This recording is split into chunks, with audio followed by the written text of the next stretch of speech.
제7강 3점 수능 테스트 문제입니다. 1번 그린 가는 우리나라 동해안의 두 해역 A와 B 위치를, 그리고 나는 남풍이 지속적으로 불고 있는 어느 해 6일 동안 1일부터 7일까지 6일 동안 이 두 해역에서의 표층 수온 변화를 나타낸 것이다. 이 기간 중 강한 용승이 일어난 적이 있다. A 해역의 수온 변화는 실선으로 나타내고 있고 B 해역의 수온 변화는 점선으로 나타내고 있는데, A 해역의 경우는 사이를 경계해 가지고 그 이후로 수온이 이렇게 급격히 낮아지는 경향을 보이고 있고, B 해역은 거의 수온 변화가 없이 나타나고 있습니다. 그래서 이 그래프를 통해서 남풍의 영향을 많이 받은 곳은 A 해역이라고 봐야 됩니다. 왜냐하면은 남풍이 지속적으로 불 때 북반구의 경우는 표층 해수가 풍향에 대해서 오른쪽 직각 방향으로 이동을 하지요. 그래서 표층 해수가 오른쪽으로 이동을 하게 되면은 이 A 해역 밑에서는 차가운 해수가 올라오는 용승이 일어나기 때문에 수온이 이와 같이 급격히 낮아지는 경향을 보이게 됩니다. 그래서 남풍의 영향을 많이 받은 곳은 A 해역이 됩니다. 이 자료에 대한 설명을 옳은 것만을 보기에서 있는 대로 고른 것은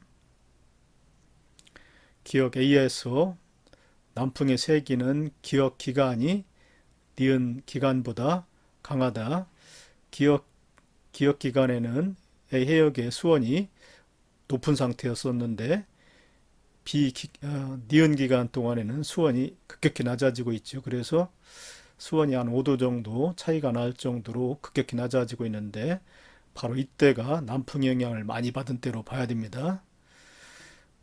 그래서 기억 틀렸지요. 그 다음에 니은 기간에 A에는 B보다 표층 수온이 5도 이상 낮은 해수가 존재한다.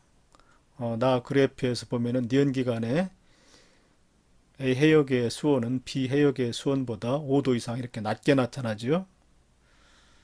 그렇기 때문에 5도 이상 낮은 해수가 A 해역에서는 존재하는 거 맞습니다. 니은은 맞았습니다. 그 다음 디귿, 니은 기간의 표층 용존 산소량은 A가 B보다 많다. 산소는 기체 상태인데, 기체는 수온이 낮을수록, 표층 수온이 낮을수록 잘 녹기 때문에 수온이 낮을수록 용존 산소량이 증가합니다.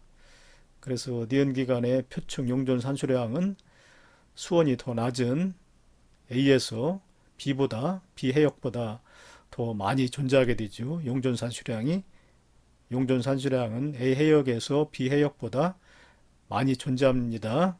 그래서 디귿 맞았습니다. 2번 그림은 세계 해역의 평균 용승량을 나타낸 것이다. 위쪽으로 올라갈수록 위도가 증가하기 때문에 북쪽이 되고, 아래로 내려올수록 위도가 작아지기 때문에 남쪽이 됩니다. 그리고 왼쪽은 서쪽, 오른쪽은 동쪽이 되지요. 그런데 색깔이 밝을수록 용승이 강한 해역이 되고, 색깔이 어두울수록 침강이 잘 일어나는 해역이 됩니다. 이 자료에 대한 설명 중 옳은 거 고르기. 기역 A와 B 해역에서는 용승이, C 해역에서는 침강이 일어난다. A하고 B는 색깔이 밝기 때문에 용승이 활발하게 일어나는 거 맞고, C 해역은 색깔이 검기 때문에 침강이 일어나는 거 맞았습니다. 기억은 맞았습니다. A 해역에서 용승이 일어나는 원인은, A 해역은 적도부터 북의 20도, 또 적도부터 남의 20도 사이인데, 이 사이에서는 북동무역풍과 남동무역풍이 불지요. 그런데 북반구의 경우는 풍향에 대해서 오른쪽 직각 방향으로 해수가 이동을 하고, 남반구의 경우는 풍향에 대해서 왼쪽 직각 방향으로 해수가 이동하기 때문에 적도 해역에서는 발산이 일어납니다. 해수가 북쪽과 남쪽으로 이동을 하기 때문에 발산이 일어나지요. 그래서 적도 해역에서는 밑으로부터 찬 해수가 올라오는 적도 용승이 일어납니다. 그래서 해역에서는 용승이 강하지요. 그리고 비해역은 폐하로 연안인데 여기서는 남농무역풍이 강하고 이 남농무역풍은 남풍 계열의 특징을 가지고 있기 때문에 이 남풍, 풍향에 대해서 왼쪽, 남반구의 경우는 풍향에 대해서 왼쪽 방향으로 왼쪽 직각 방향으로 표층해수가 이동을 하지요. 그래서 이 폐하로 연안에서도 역시 찬 해수가 올라오게 됩니다. 그리고 C해역에서는 적도로부터 올라오는 해수가 점점 수온이 낮아지지요. 그리고 올라옴으로 인해 가지고 강수량보다는 증발량이 많아지기 때문에 염분도 높아집니다. 수온은 낮아지고 염분은 높아지기 때문에 밀도가 커지지요. C해역에 와서는. 그래서 C해역에서는 침강이 일어나게 됩니다. 그래서 기억은 맞았습니다. 그 다음에 니은 비해역 여기 폐로 연한 비해역은 주변 해역보다 해수면의 높이가 높다고 되어 있는데 비해역에서는 지속적으로 남풍의 영향을 받아서 표층 해수가 왼쪽 서쪽으로 이동을 한다고 그랬죠. 그래서 상대적으로 비해역은 표층 해수의 해수면이 낮아지게 됩니다. 그래서 니은 높이가 높다가 아니고 낮다지요. 니은은 틀렸습니다. 그 다음에 디귿 A해역과 B해역에서는 모두 북풍 계열의 바람에 의해 표층 해수의 이동이 일어난다. A해역에서는 북동무역풍과 남동무역풍에 의해서 해수가 북쪽과 남쪽 풍향에 대해서 오른쪽 직각, 그러니까 북반구의 경우는 해수가 북서쪽으로 이동을 하고 남반구의 경우는 이 풍향, 남동무역풍의 왼쪽 직각 방향, 그래서 남서 방향으로 이동을 하지요. 그래서 A 해역에서는 북동무역풍과 남동무역풍에 의해서 표층 해수가 이동을 합니다. A 해역에서는 북동무역풍과 남동무역풍에 의해서 표층 해수가 이동하고 그 다음에 B 해역에서는 지속적으로 푸는 남풍에 의해서 표층 해수가 서쪽, 외쪽으로 이동을 한다고 그랬죠. 그래서 모두 북풍 계열의 바람은 아니지요. 남동무역풍도 있고 남풍도 있기 때문에 모두 북풍 계열의 바람에 의해 표층 해수의 이동이 일어나는 것은 아닙니다. 이것은 틀렸습니다. 3번 그린 가와나는 남반구에서 해안을 따라 바람이 지속적으로 불 때 해수 이동 방향을 화살표로 다하는 남반구에 위치한 어느 대륙 서해안의 표층 영향염의 농도를 나타내는 것이다. 여기 방향 표시가 있는데 화면의 뒤쪽이 북쪽, 화면의 앞쪽이 남쪽이 됩니다. 그래서 왼쪽은 서쪽, 오른쪽은 동쪽이 됩니다. 그린 가와나에서 이 바다는 다같이 대륙의 서쪽에 있기 때문에 대륙의 서해안이 됩니다. 이 그래프는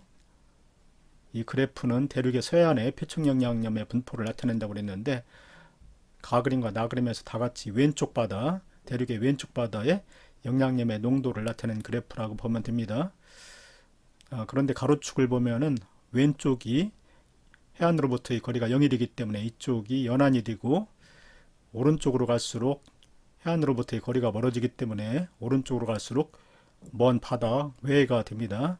근데 그래프를 보면은 이 연안에서 영향염의 농도가 아주 높게 나타나고 연안에서 외쪽으로 멀어질수록 영향염의 농도가 낮게 나타나고 있는데 그러기 위해서는 이 연안에서 찬 심층해수가 올라와야 됩니다. 찬 심층해수 속에는 영향염이 풍부하기 때문에 이러한 분포를 보이려면은 연안에서 찬 심층해수가 올라오는 용승현상이 나타나야 됩니다.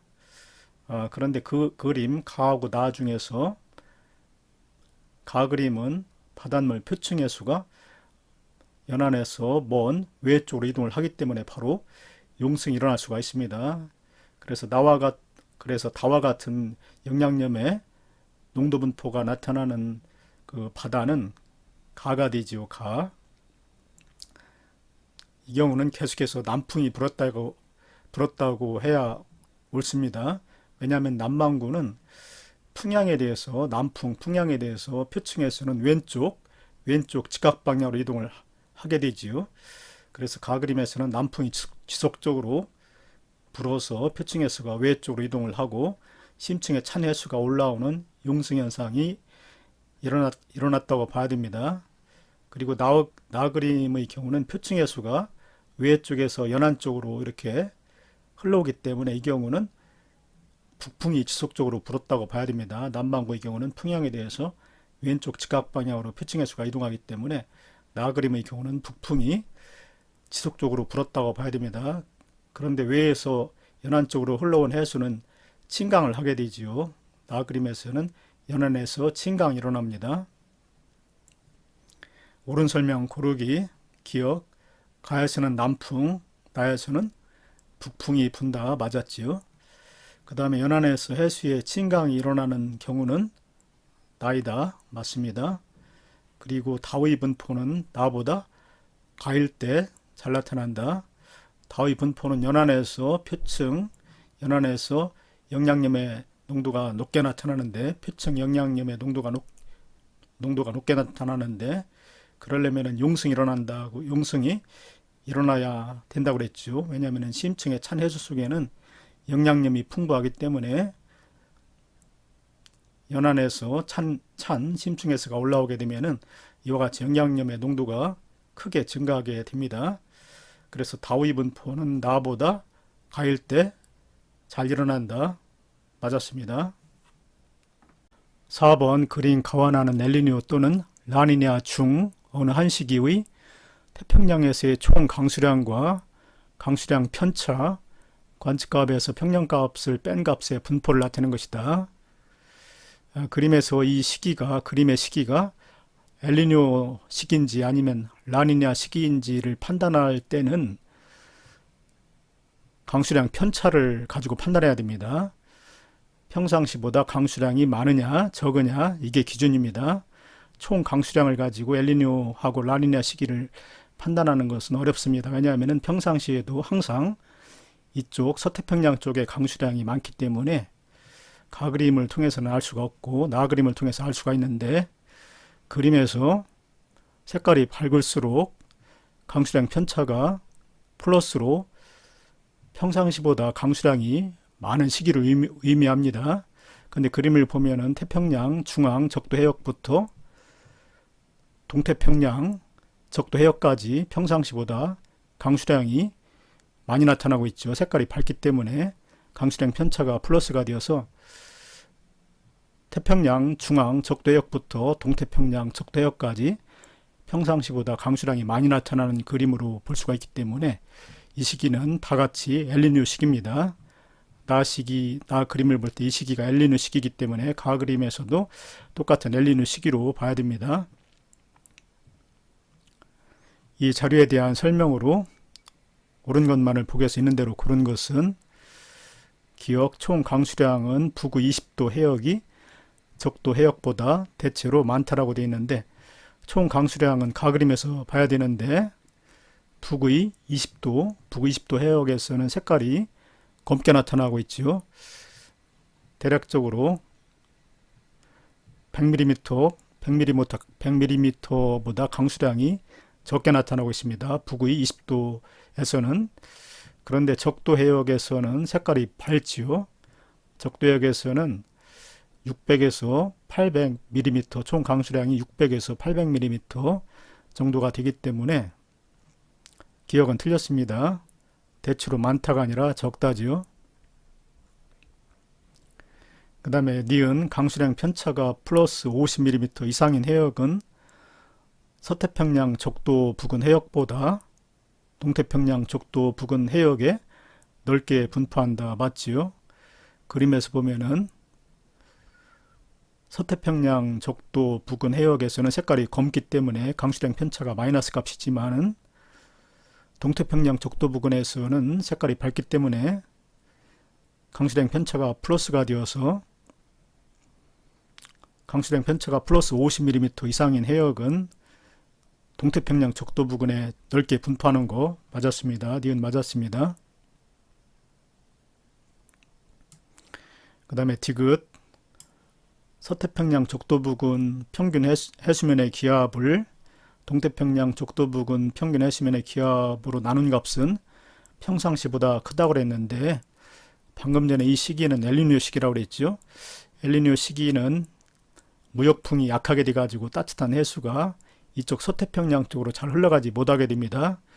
그래서 서태평양에서는 평상시보다 기압이 상승을 하게 되고 이쪽 동태평양 쪽에서는 평상시보다 기압이 하강하게 됩니다. 따뜻한 해수가 이쪽에 머물러 있기 때문에 평상시보다 기압이 하강하게 됩니다. 그래서 서태평양 적도 부근 평균 해수면의 기압을 동태평양 적도 부근 평균 해수면의 기압으로 나눈 값은 평상시보다 크게 되지요. 분모값은 작아지고 분자값은 커지기 때문에 요 값은 평상시보다 크다. 맞았습니다. 5번 그린 가는 엘니뇨와 남방 진동을 관측하기 위한 관측소의 위치 ABC의 위치를 그리고 나는 A와 B 두 지점에서 A는 타윈, B는 타이트입니다. 두 지점에서 관측한 남방 진동 지수를 나타낸 것이다. 타윈 A와 타이트 B에서는 해면 기압을 엘니뇨 감시 구역 C에서는 수온을 측정한 것이다. 자, 그림을 보면은 남방 진동 지수 값이 나왔는데 연도별로 나왔는데 남방 진동 지수는 뭘 의미하느냐면은 우선 남방 진동에 대해서 알아야 되는데 남방 진동은 열대 태평양에서 나타나는 현상인데 서태평양의 기압이 이쪽 서태평양의 기압이 평상시보다 높아지면 이쪽 동태평양의 기압은 평상시보다 낮아집니다. 그리고 반대로 이쪽 서태평양의 기압이 평상시보다 낮아지면 반대로 동태평양의 기압은 평상시보다 높아져서 우리가 시소를 탈 때 한쪽이 높아지면 한쪽이 낮아지듯이 남방진동이라는 것은 이쪽 서태평양과 동태평양의 기압이 오르내리는 현상이 한쪽이 올라가면 한쪽이 낮아지는 그러한 시소 현상을 남방진동이라고 합니다. 그리고 남방진동 지수를 구할 때는 반드시 이 타이트의 해면 기압 편차에서 다윈의 해면 기압 편차를 뺍니다. 그 값을 표준 편차 값으로 나눠서 구합니다. 남방 진동 지수를 구할 때는 반드시 타이트의 해면 기압 편차에서 다윈의 해면 기압 편차를 빼야 됩니다. 그 값을 표준 편차로 나눠서 구합니다. 그런데 이 값이 남방 진동 지수 값이 플러스로 나타나는 시기도 있고 마이너스로 나타나는 시기도 있는데 플러스로 나타나는 시기가 라니냐입니다. 왜냐하면 라니냐 시기는 무역풍이 강해져서 따뜻한 해수가 이쪽 서태평양 쪽으로 흘러오기 때문에 평상시보다 이쪽 다윈의 해면기압 편차가 작아지지요. 다윈의 해면기압 편차가 평상시보다 작아집니다. 이 식에서 다윈의 해면기압 편차가 평상시보다 작아지면 남방진동 지수 값은 플러스가 되죠. 그래서 남방진동 지수 값이 플러스가 되는 시기는 라니냐입니다.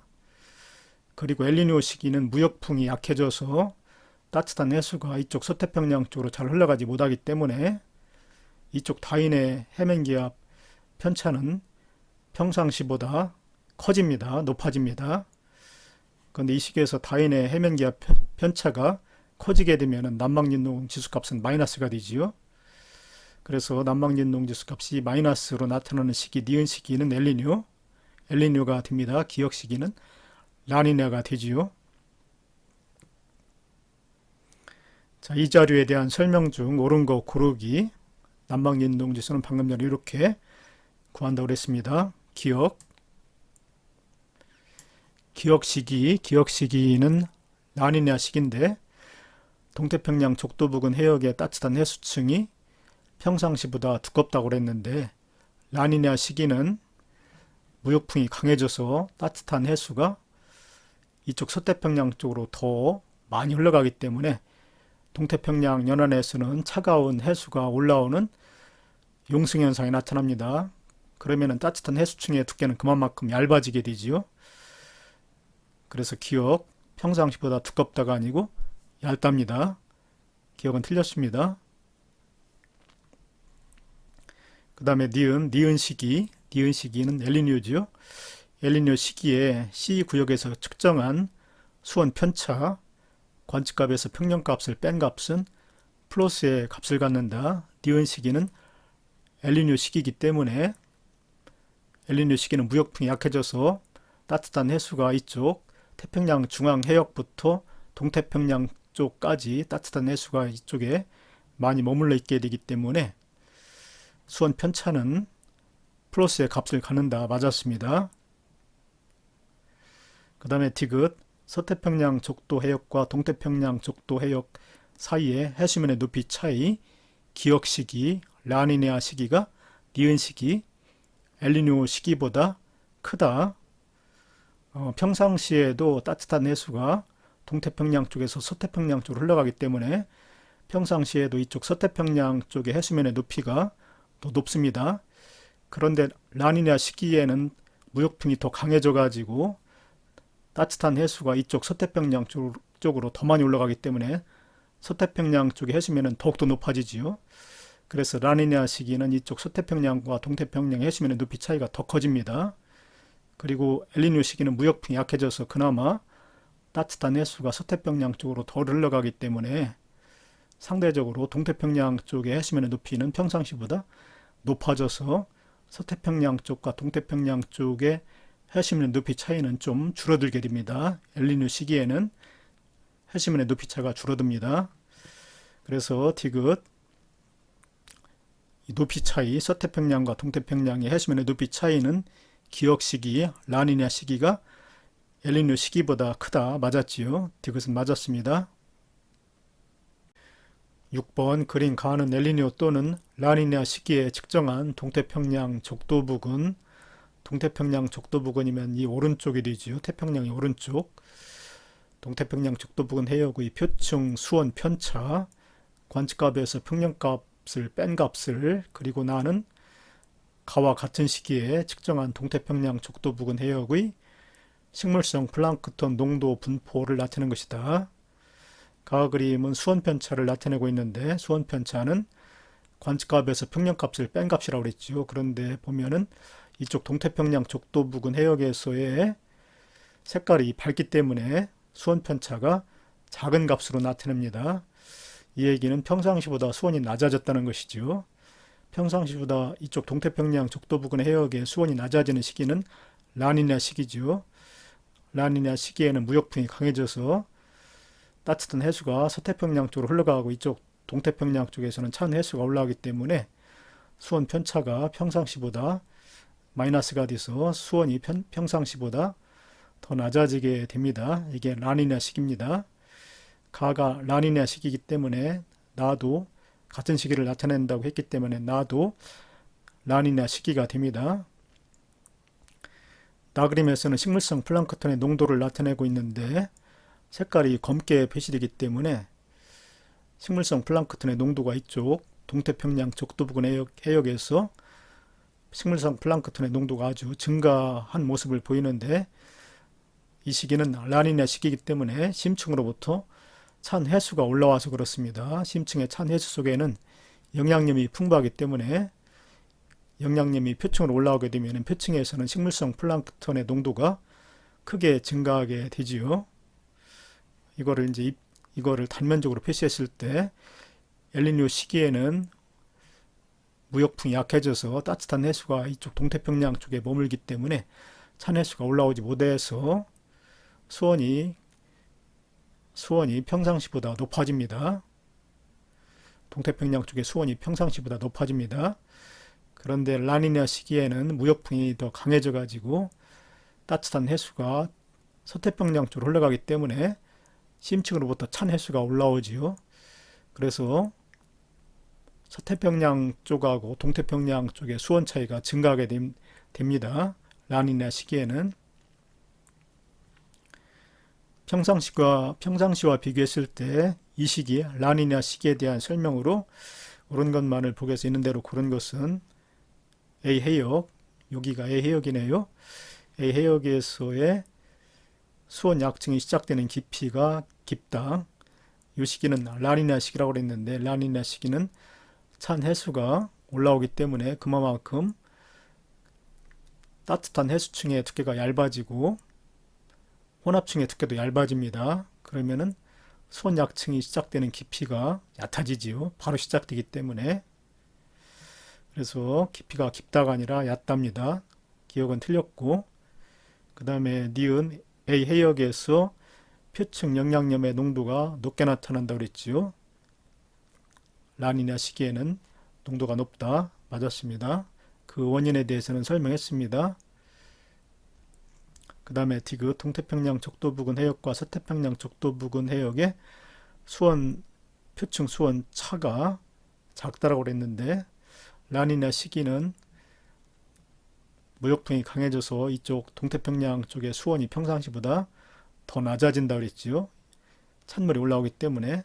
그래서 방금 전에 서태평양과 동태평양의 수온 차이는 평상시보다 증가한다고 그랬습니다.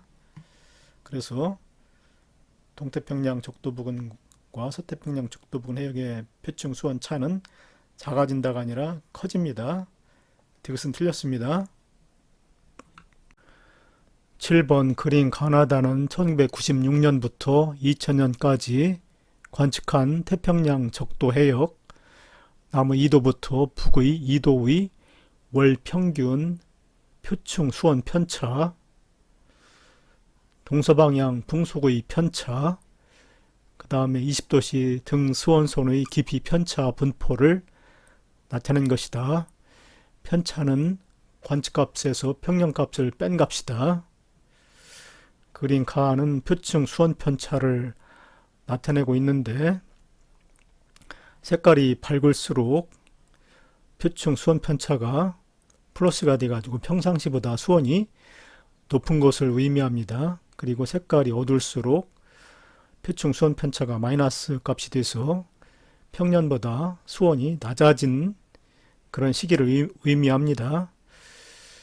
그런데 가로축에 경도가 나와 있지요. 왼쪽은 동경 140도, 오른쪽은 서경 100도라고 되어 있는데 이쪽 왼쪽을 서태평양으로 보고 오른쪽을 동태평양 쪽으로 봐야 됩니다. 왜 그러냐면은 이 경도라는 것은 여기 그림으로 설명을 해놨는데 영국의 그린위치 천문대를 지나는 좌우선을 본초 좌우선이라고 하는데 이 선보다 왼쪽이 서쪽이 되지요. 위쪽이 북쪽, 아래쪽이 남쪽이 되기 때문에 왼쪽은 서쪽이 되는데 그린위치 천문대 본초 좌우선보다 서쪽 왼쪽으로 각도를 재는 것을 서경이라고 합니다. 그리고 그린위치 천문대 본초 좌우선을 기준해서 오른쪽 동쪽으로 각을 재는 것은 동경이라고 합니다. 그래서 여기 동경 140도라는 것은 그린위치 천문대 본초 좌우선으로부터 동쪽으로 140도 벗어난 지점이라는 뜻인데 이 지점은 바로 서태평양 쪽이 됩니다. 여기 경도를 동경 140도라고 해서 이쪽을 동태평양 쪽으로 보면 안 됩니다. 이쪽이 서태평양 쪽이 됩니다. 경도하고 태평양에서의 동서방향은 서로 일치하지 않습니다. 동경 140도 지점에는 서태평양 쪽이 있습니다. 그리고 오른쪽 서경 100도라고 그랬는데 서경 100도 지점은 이 본초 좌우선 영국의 그린위치 천문대로부터 서쪽으로 왼쪽으로 100도 떨어진 지점인데 그 지점에서는 동태평양 쪽이 나옵니다.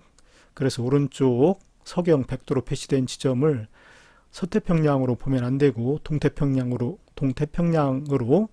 봐야 됩니다. 다른 그림에서도 마찬가지입니다. 왼쪽이 서태평양, 오른쪽이 동태평양 쪽이 됩니다. 다에서도 왼쪽이 서태평양, 오른쪽이 동태평양으로 봐야 됩니다.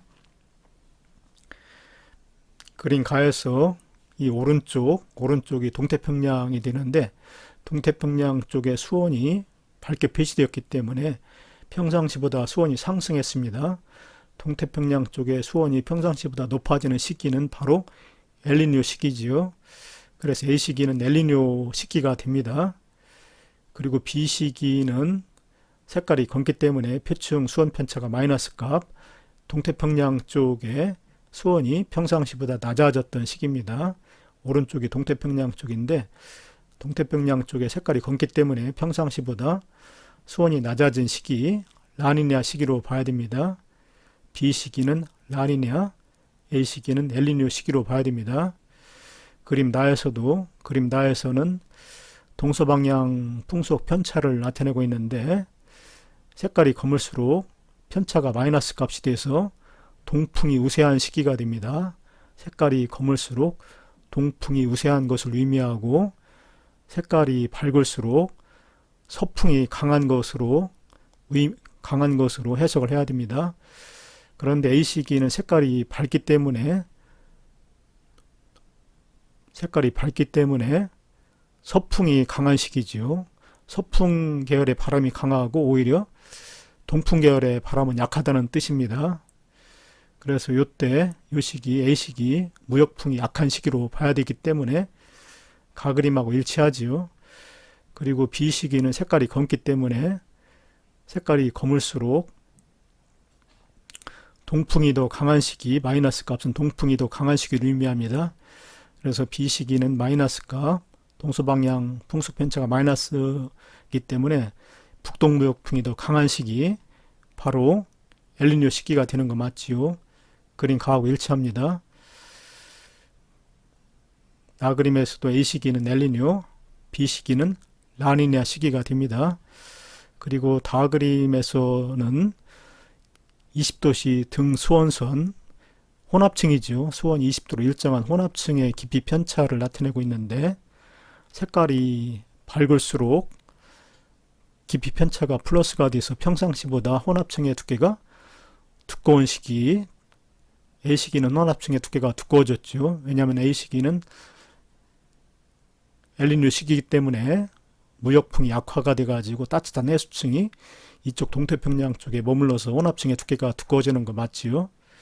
그리고 B 시기는 이쪽 동태평양 쪽에 색깔이 검기 때문에 혼합층의 두께가 얇아지는 시기, 바로 라니냐 시기 맞습니다. 라니냐 시기는 무역풍이 더 강해져 가지고 심층으로부터 찬 해수가 올라오기 때문에 그만큼 혼합층의 두께가 얇아집니다.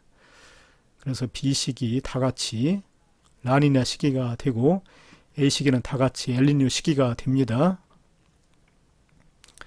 자, 이 자료에 대한 설명으로 옳은 것만을 보기에서 있는 대로 고른 것은 기억 동태평양 적도해역에서 표층 수온 A기간 엘니뇨 시기라고 그랬죠. 엘니뇨 기간이 B 라니냐 기간보다 낮다가 아니라 높다지요. 그림 가에서 동태평양은 오른쪽인데 동태평양 해역에서 표층 수온은 A기간에는 밝기 때문에 표층 수온 편차가 플러스 평상시보다 높게 나타나는 시기가 바로 A시기가 더 높고 그 다음에 B시기는 라니냐 시기이기 때문에 평상시보다 수온이 낮아지는 시기입니다. 동태평양에서. 그래서 A기간이 B기간보다 낮다가 아니라 높다지요. 기억은 틀렸습니다. 그 다음에 니은 B기간이면 라니냐 시기인데 라니냐 시기에 적도역에서 무역풍의 세기는 평년보다 대체로 강하다. 맞다고 그랬죠. 나그림에서 B기간이 라니냐 시기인데 북동 무역풍이 더 강하다고 그랬습니다. 그래서 무역풍의 세기는 평년보다 대체로 강하다. 맞았습니다. 그 다음에 디귿 동태평양 적도역에서 혼합층의 두께 A기간이 B기간보다 두껍다. 다 그림에서 20도씨 등원선 깊이 바로 이렇게 혼합층의 두께를 의미하는데 A기간이 더 밝기 때문에 혼합층의 두께가 A기간 엘니뇨 시기에 더 두껍다. 맞았습니다. 그 원인에 대해서는 처음에 다 설명을 했지요. 오른쪽에 자세하게 설명이 있으니까 천천히 읽어보기 바랍니다. 8번 다음은 빙하 코어를 이용한 고기후 연구 방법을 소개한 글이다. 빙하 코어라는 것은 원통형 시추기로 빙하를 시추해서 그 원통 속에 포함되어 있는 빙하 기둥, 원통형 기둥을 빼낸 것을 빙하 코어라고 합니다. 아래로 내려갈수록 옛날에 형성된 것이고 빙하 코어에서 위쪽으로 올라올수록 최근에 형성된 것이 되지요. 대규모의 화산 폭발은 대기 중으로 다량의 화산 분출물을 방출하여 내린 눈의 산성도를 기억시키고 빙하 코어의 전기 전도도 값을 증가시킨다. 연구자들은 오른쪽 그림과 같이 빙하 코어의 큰 전기 전도도 값에 해당하는 화산 폭발 시기를 찾아서 니은을 추정할 수 있다. 옳은 설명 고르기. 화산이 폭발할 때 대기 중으로 화산 분출물이 방출되는데 화산 분출물에는 이제 화산친, 화산재 이런 것들도 있고 또 화산가스, 이산화탄소라든가 이산화황, 수소, 질소, 황화수소 등이 있는데 이런 것들은 눈을 형성하는 입자를 강선 입자라고 하는데 눈을 형성하는 강선 입자에 녹게 되면 눈의 산성도를 높이게 되고 그에 따라서 전기 전도도 물질이 전류를 잘 통과하는 능력을 전기 전도도라고 하는데 전기 전도도 값을 높이게 됩니다. 그래서 전기 전도도 값이 높게 나타나는 그 얼음의 깊이 시기, 그 시기가 바로 화산 폭발이 일어났던 시기라고 봐야 됩니다. 그래서 A 시기하고 B 시기 오른쪽에 있는 시기, 전기 전도도 값이 피크로 나타나는 이 두 시기가 화산 폭발이 일어났던 시기로 봐야 됩니다. 그리고 화산 폭발이 일어났을 때는 그 대기 중에 먼지량도 증가하게 되지요. 그래서 A 시기가 당연히 B 시기보다 대기 중 먼지량도 A 시기가 전기 전도도 값이 아주 작은 B 시기보다 전기 전도도 값이 훨씬 큰 A 시기가 대기 중 먼지량도 많다고 봐야 됩니다. 옳은 설명 고르기. 기억, 증가하는 기억에 해당한다. 맞지요? 눈의 산성도 화산가스 속에 이산화탄소, 이산화황, 수소, 질소, 황화수소가 강설 입자에 녹게 되면 눈의 산성도를 증가시킵니다. 맞았습니다. 그래서 기억 맞았고 그 다음에 니은 빙하 코어 생성 시기는 니은에 해당한다. 니은은 바로 이제 전기 전도도 값에 해당하는 화산 폭발 시기를 찾는다고 그랬는데 화산 폭발이 일어났을 때는 전기 전도도 값이 크게 나타나기 때문에 그 화산 폭발이 언제 일어났는가를 우리가 알아내면은 빙하 코어의 생성 시기도 알아낼 수가 있지요. 그래서 화산 폭발 시기를 찾게 되면은 빙하 코어의 시기, 니은 시기도 알아낼 수 있는 거 맞았습니다. 그 다음에 대기 중에 먼지량, 얼음 깊이가 A인 시기가 얼음 깊이가 B인 시기보다 많았을 것이다.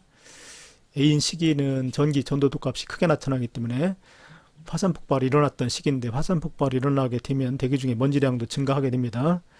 그래서 전기 전도도 값이 더 큰 A 시기가 전기 전도도 값이 작은 B 시기보다 대기 중 먼지량도 더 많았다고 봐야 됩니다. 그래서 디귿도 맞았습니다. 기억, 니은, 디귿이 모두 맞았습니다.